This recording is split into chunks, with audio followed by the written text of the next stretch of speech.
Olá, seja muito bem-vindo a mais um vídeo do canal Dois ou Mais. E hoje vamos falar sobre o segundo livro de Crônicas, do capítulo 31 ao capítulo 33. Sim, estamos aí na reta final, né? Sim, Esses capítulos, eles vão revelar um dos contrastes mais profundos das Escrituras. Um rei que promove avivamento espiritual, outro que se perde na idolatria mais extrema e, no fim, um homem quebrantado que encontra misericórdia. Então, o que vai ser mostrado aqui é que a prosperidade sem vigilância pode gerar orgulho, mas também ensina que nenhum pecado é grande demais para impedir o arrependimento verdadeiro. então vamos lá. 1. A organização do reino começa pela adoração verdadeira. Após a celebração da Páscoa, o rei Ezequias reorganiza sacerdotes, levitas e contribuições do templo. Isso mostra que o avivamento verdadeiro não vive apenas de emoção espiritual. Ele precisa de estrutura, compromisso e constância. Muitos querem o fogo do altar, mas poucos querem a disciplina da manutenção espiritual. Já começou? E um insight: o templo representava a presença de Deus no meio do povo. Quando o culto era negligenciado, a nação se afastava espiritualmente. Isso revela um princípio permanente. Quando a adoração deixa de ser prioridade, outras coisas ocupam o trono do coração. E uma curiosidade histórica: os levitas dependiam das ofertas do povo para sobreviver. Quando Israel abandonava os dízimos e contribuições, as ofertas, os sacerdotes precisavam abandonar o ministério para trabalhar. Uma coisa vai puxando a outra, né? E aí a tragédia é total. 2. Generosidade é reflexo de transformação espiritual. O povo entrega abundantes ofertas ao Senhor. A fartura espiritual produziu generosidade material. O coração convertido não tenta negociar com Deus, ele aprende a honrá-lo. Altas emoções, né? A gente está chegando aí no finzinho já como... A Bíblia não apresenta contribuição como mero sistema financeiro religioso, mas como expressão de gratidão e dependência. Como o nosso apóstolo Jorge fala, você não faz a sua oferta ou o seu dízimo esperando que Deus te recompense porque você vai ofertar e Ele vai dar mais. Não é barganha. Você faz aquilo ali De bom grado, de coração, como uma forma de honrar e devolver para Deus o que é dele, porque foi Ele que te deu. Você não dá dízimo ou dá ofertas, você devolve dízimo e devolve oferta. Exatamente. Eita. Então é pelo que é por tudo que Deus já te concedeu, por tudo que Ele fez na sua vida, é uma forma de você retribuir. Não é de negociar. Quem é dominado pela avareza, normalmente ainda não entendeu plenamente a soberania de Deus. Curiosidade histórica: os montes de ofertas descritos no texto eram tão grandes que permaneceram acumulados por meses no templo.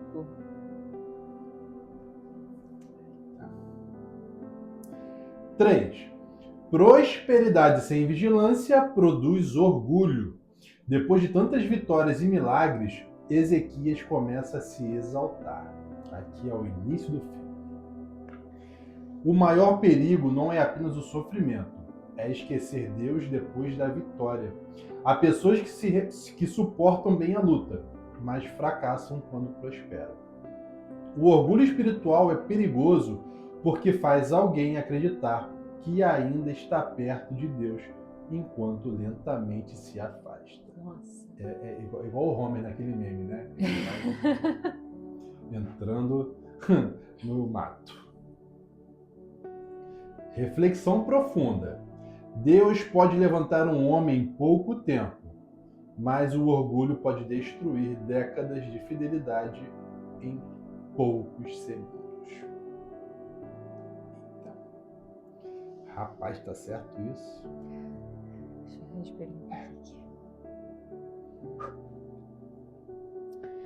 4. A guerra espiritual também acontece na mente. O rei da Assíria tenta intimidar Judá através do medo e da humilhação. Chave espiritual.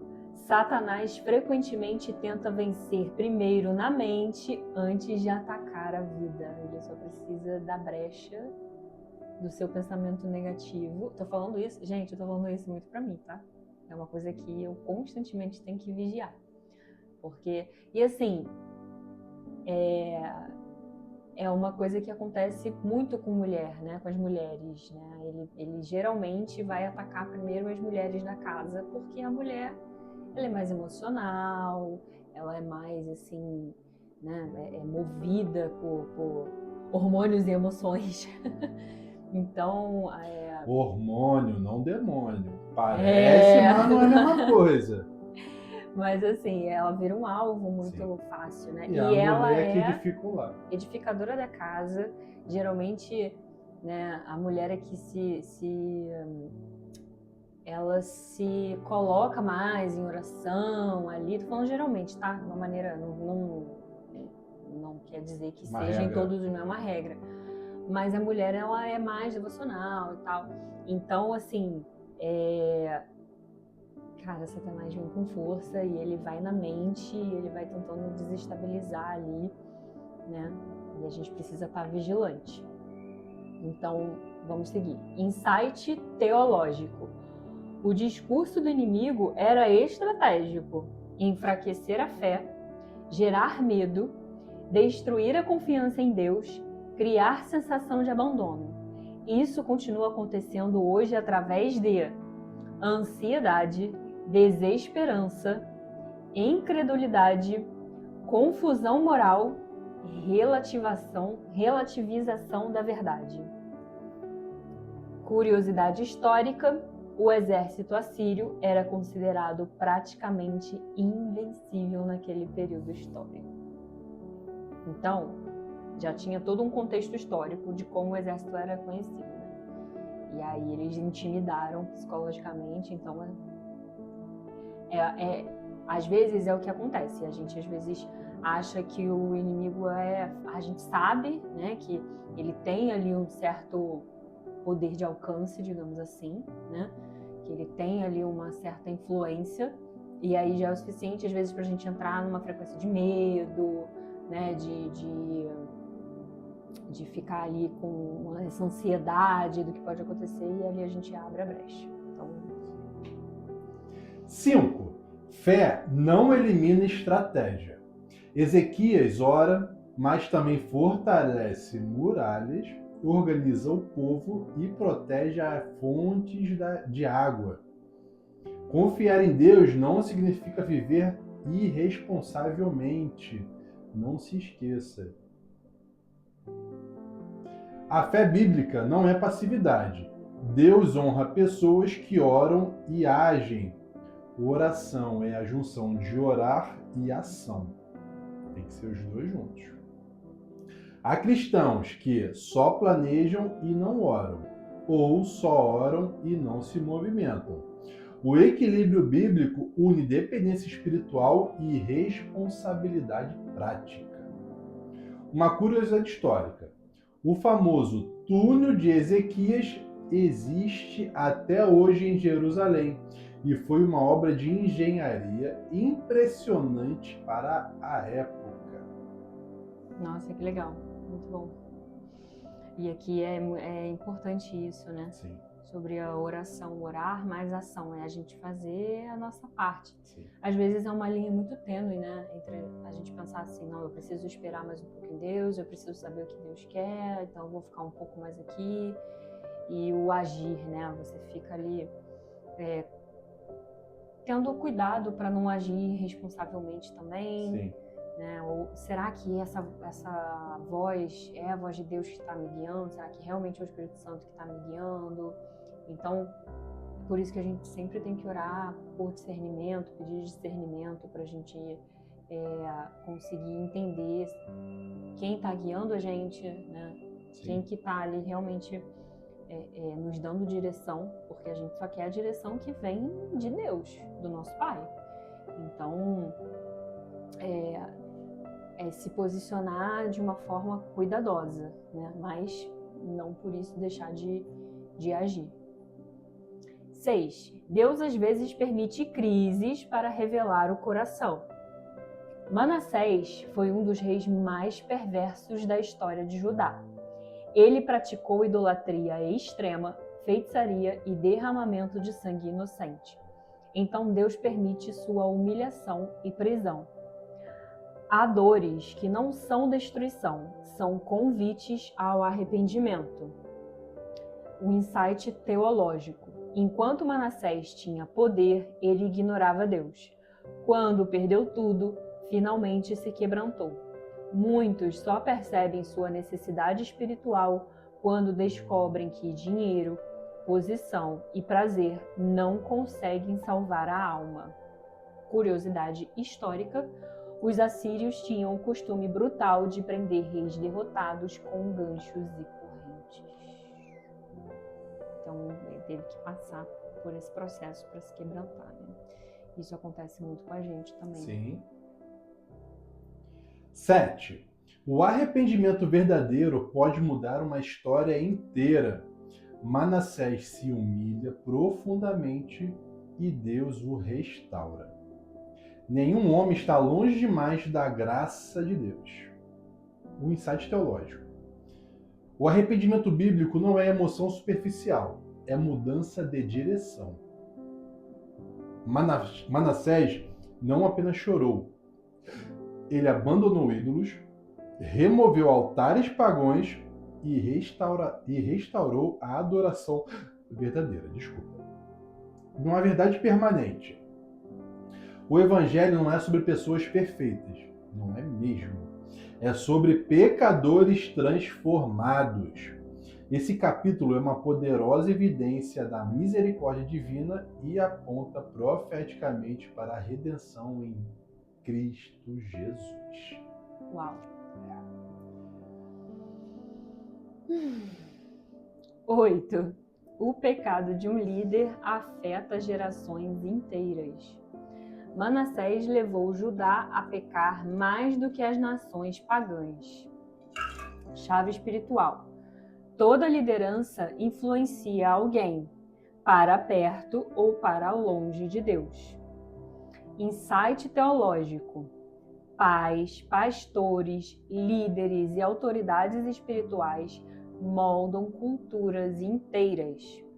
Uma geração sem direção espiritual saudável se torna vulnerável à idolatria, à inversão moral e à corrupção espiritual. Aplicando aqui pra gente, né? Hoje os ídolos raramente são estátuas. Muitas vezes são, como nós já falamos aqui diversas vezes, né? Bom reforçar. Ego, dinheiro, prazer, fama, ideologias, vícios, vaidade. E aí? Será que os nossos líderes, né, estão nos direcionando de uma forma mais para perto ou para longe de Deus? Fica aí o questionamento. 9. Existe diferença entre remorso e transformação. Falamos disso no anterior.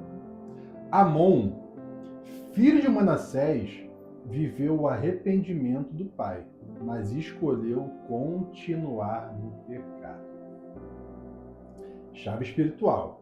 Ninguém é salvo por proximidade religiosa. Frequentar igreja, ouvir pregações ou crescer em ambiente cristão não substitui conversão genuína. Amon conheceu a verdade, mas preferiu permanecer rebelde. E uma verdade: a dureza do coração aumenta quando alguém rejeita repetidamente a voz de Deus. Mas aqui eu não sei se ele conheceu a verdade. Claro que conheceu, ele estava vivendo. Ele estava vivendo, ele estava naquele ambiente. Mas conhecer. Mas aí. Porque se você conhece a verdade, ela te liberta. Sim, mas você pode conhecer a verdade e estar com o coração fechado. Então você vai conhecer na teoria, mas na prática você não vai seguir.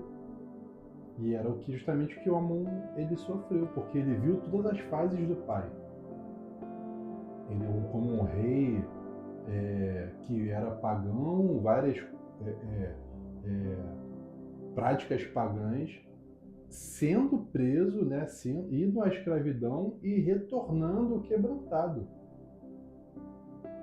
Mas na cabeça de Amon talvez sim, lá.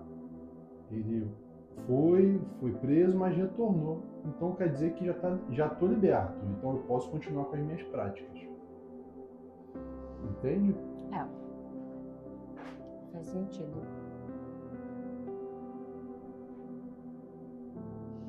10. Deus ainda restaura pessoas improváveis. A restauração de Manassés é uma das demonstrações mais profundas da graça divina no Antigo Testamento. O passado não precisa definir eternamente o futuro de alguém. Insight teológico. A mensagem central desses capítulos é clara. Deus disciplina, Deus confronta, Deus permite consequências, mas Deus também restaura quem verdadeiramente se humilha.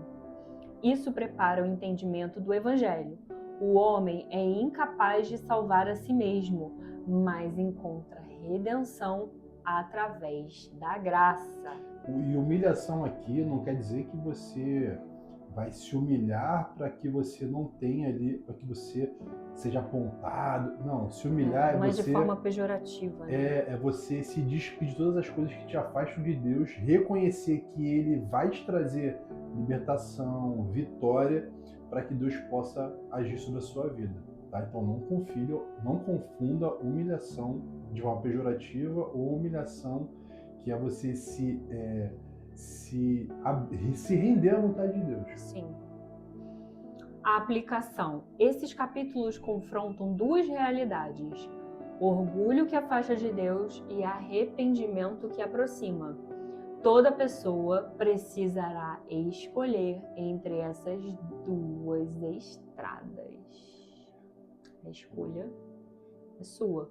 Como eu falei no estudo anterior, Deus dá o livre-arbítrio. Ele quer que você escolha com o seu coração estar caminhando ali lado a lado, de mãos dadas com Ele. E aquele momentinho, né? Aquele momento que traz reflexão e um pouco de diversão também.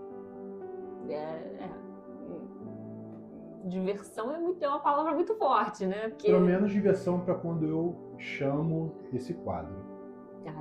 Só esse momento mesmo, porque depois é a lapada. Perguntas para reflexão. Só ele se diverte, no caso. Então vamos lá. O que hoje ocupa lugar no coração? O que hoje ocupa o lugar de Deus no coração das pessoas desta geração? O que será? Não sei dizer. 2. Tenho buscado Deus apenas nos momentos difíceis ou também nos tempos de prosperidade? 3. Existe alguma área da minha vida onde o orgulho tem falado mais alto do que a obediência?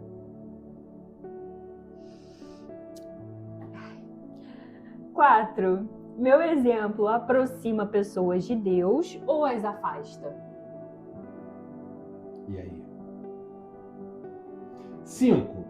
O arrependimento que vivo produz transformação real ou apenas emoção momentânea? Essa é profunda.